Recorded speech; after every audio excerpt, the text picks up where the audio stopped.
Hello friends, आपका स्वागत है आपके अपने यूट्यूब चैनल स्टडी टॉपिक 2.0 पर। फ्रेंड्स, आज हम जो आपके लिए पेपर लेके आए हैं वो आपका 28 तारीख वाला पेपर लेके आए हैं। जी हाँ फ्रेंड्स, आपका 28 दिसंबर को जो पेपर हुआ था इसका मैंने ईवीएस का सेक्शन आपको करवा दिया है, जिसकी लिंक आपको डिस्क्रिप्शन में मिल जाएगी।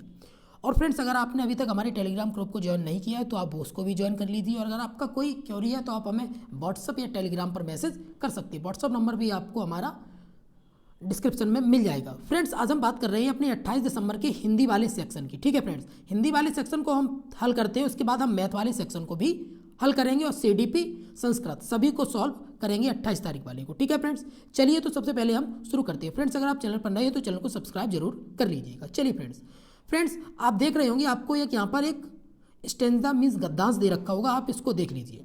तो फ्रेंड्स, इसमें लिखा है कि पूज्य पिताजी, वंदे मातरम, दिल्ली जेल, सारा कुछ है। फ्रेंड्स, जब आप इसको पढ़ लेंगे तब आप अच्छे से इसको देख सकते हैं। ठीक है फ्रेंड्स, तो इसको मैंने तो पढ़ लिया, हम सिर्फ प्रश्नों पर ही जवाबदेही करेंगे। चलिए फ्रेंड्स, इसमें लिखा है कपड़े मुझे परसों मिले, भगत सिंह जी को कपड़े किस तारीख को मिले।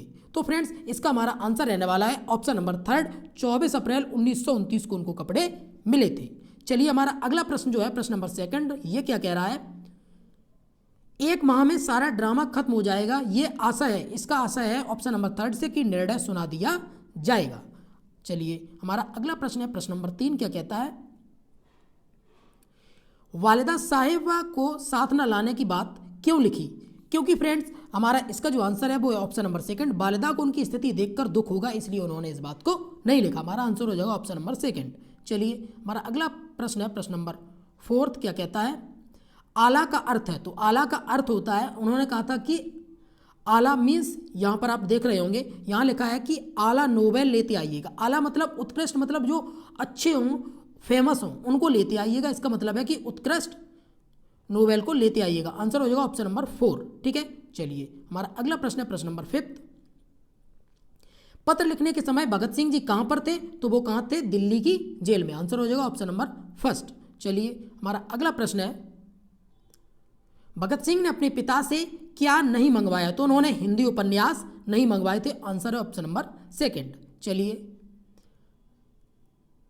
अगला हमारा प्रश्न है कि कौन सा शब्द भिन्न है। तो फ्रेंड्स, इन सभी में जो आपका शब्द भिन्न है वो है हमारा रहस्य, क्योंकि तब्दील, तशरीफ और फिक्र का मतलब ही किसी की जानकारी, मतलब किसी की चिंता करना होता है। ठीक है, चलिए, हमारा अगला प्रश्न है, भगत सिंह ने अपने पिता को पत्र उनके पते पर क्यों नहीं लिखा। तो क्यों नहीं लिखा था, क्योंकि फ्रेंड्स उनको अपने पिता का पता मालूम नहीं था। हमारा आंसर हो जाएगा इसमें ऑप्शन नंबर 4।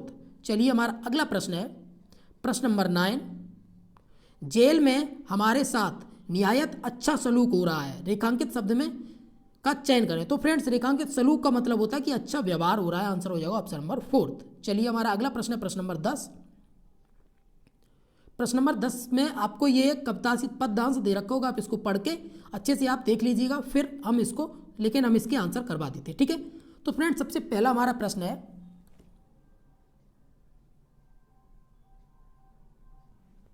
तो फ्रेंड्स हमारा सबसे पहला प्रश्न है कि कवि ने किसका चित्रण किया है। तो फ्रेंड्स, कवि ने जो चित्रण किया है वो किया है पेड़ों का। आंसर हो जाएगा ऑप्शन नंबर 3। चलिए, हमारा अगला प्रश्न है, बारिश की बूंदें किस पर पड़ रही हैं। तो फ्रेंड्स, बारिश की बूंदें जो है वो वृक्षों पर पड़ रही हैं। आंसर हो जाएगा ऑप्शन नंबर 1। ठीक है, चलिए, हमारा अगला प्रश्न है प्रश्न नंबर 12, क्या कह रहा है कि आनंदित होकर कौन झूम रहा है। तो फ्रेंड्स, आनंदित होकर जो झूम रहा है वो झूम रहा है हमारा नीम। आंसर हो जाएगा ऑप्शन नंबर 1। चलिए, अगला हमारा 13वां नंबर प्रश्न है, तड़ तड़ किस प्रकार का शब्द है। तो ये आपका योग रूढ़ है। ठीक है, योग रूढ़ ऑप्शन नंबर 2। चलिए, हमारा अगला प्रश्न है प्रश्न नंबर 14, क्या कहता है, वारी है। तो वारी आपका एक संज्ञा है, वारी का मतलब होता है पानी। ठीक है, चलिए, हमारा अगला प्रश्न है, कविता में पक्षियों के आनंदित होकर गीत गाने के लिए किस पद का प्रयोग किया गया है। तो इसमें आपका जो प्रयोग किया गया है वो आपका क्वेश्चन नंबर 15 का आंसर हो जाएगा ऑप्शन नंबर 4, हसमुख हरियाली में खग कुल की बात की गई है। ठीक है, चलिए, अगला हमारा प्रश्न है प्रश्न नंबर 16। अब आपकी ये पेडागोजी के प्रश्न आ गए हैं, जब तक विद्यार्थी प्रचुर मात्रा में पठन सामग्री नहीं पढ़ेंगे वे प्रभावशील पाठक नहीं बन सकते हैं। इस वाक्य में किस प्रकार के पठन की बात की गई है। तो फ्रेंड्स, इसमें बात की गई है गहनता से पठन की, मतलब अच्छी तरीके से पढ़ना। चलिए हमारा अगला प्रश्न है प्रश्न नंबर 17। सुश्री गुरमीत अपने विद्यार्थियों को कोविड-19 महामारी के बारे में बताना चाहती है और उनसे इस महामारी पर कुछ वाक्य लिखवाना चाहती है। सुश्री गुरमीत को चाहिए कि, तो हमारा इसमें आंसर हो जाएगा आपका ऑप्शन नंबर 4 कि विद्यार्थियों से कहे कि महामारी के दौरान हुए अपने अनुभव साझा करें और मुख्य अभिव्यक्तियों को श्यामपट्ट पर लिखें। ठीक है, चलिए हमारा अगला प्रश्न है प्रश्न नंबर 18।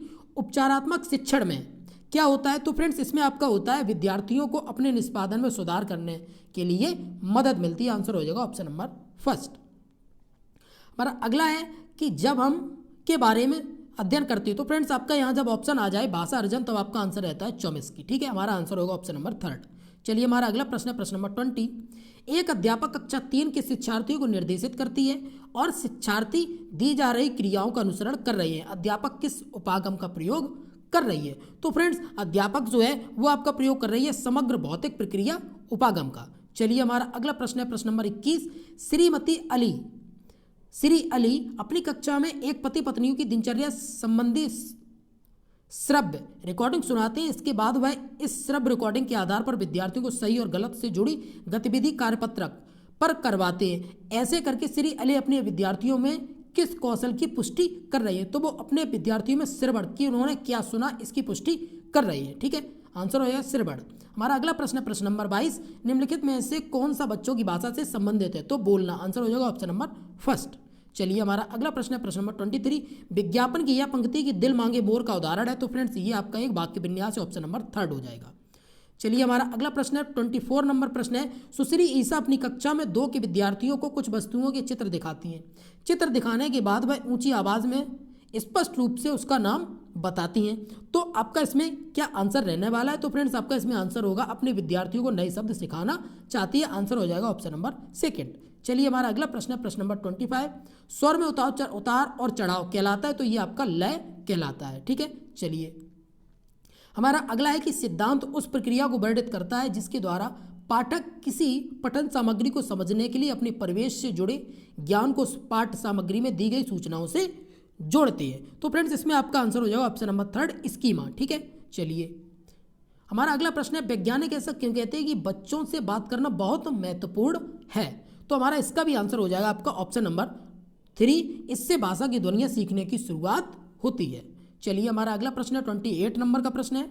सुश्री सुधा अपने विद्यार्थियों को किसी एक विषय पर एक अनुच्छेद लिखने के लिए देती है। लेखन संबंधी यह गतिविधि का उदाहरण है। तो ये किसका गतिविधि का उदाहरण है? तो फ्रेंड्स ये आपका जो है वो है एक मुक्त रचना का उदाहरण है, क्योंकि उन्हें एक बाउंडेशन में बांध दिया गया है। हमारा अगला प्रश्न है सस्वर पठन से जुड़ी गतिविधियां मुख्य रूप से किनके साथ की जानी चाहिए? तो इसका आपका आंसर है बड़ी कक्षाओं के विद्यार्थियों के साथ की जानी चाहिए। ठीक है, चलिए हमारा अगला प्रश्न है और लास्ट प्रश्न। सुश्री आशा अपनी कक्षा में नहीं वाले वाक्यों पर काम कर रही हैं। वह विद्यार्थियों को एक वाक्य देती हैं और विद्यार्थियों से अपेक्षा है कि वे इसका नहीं वाला वाक्य बनाएं। सुश्री आशा अपनी कक्षा में क्या कर रही है? तो फ्रेंड्स वो कर रही है रूपांतरण वाली ड्रिल करवा रही हैं। आपका आंसर हो जाएगा ऑप्शन नंबर 2। तो फ्रेंड्स ये थे हमारे आज के आपके 28, जी हाँ फ्रेंड्स 28 दिसंबर का जो पेपर हुआ था ये उसी के थे आपके 30 क्वेश्चंस हिंदी के। अब हम बहुत जल्दी मैथ के प्रश्न भी लेके आएंगे और आपके CDP के भी प्रश्नों को लेके आएंगे। तो फ्रेंड्स उन सब के नोटिफिकेशंस के लिए आप हमारे चैनल को अभी सब्सक्राइब कर लें और हमारे टेलीग्राम ग्रुप को अभी जाके ज्वाइन कर लें। लिंक आपको डिस्क्रिप्शन में मिल जाएगी। चलिए फ्रेंड्स बहुत जल्दी मिलते हैं हम अगली किसी नई वीडियो में नए किसी पेपर के साथ। तब तक के लिए नमस्कार and bye bye, take care.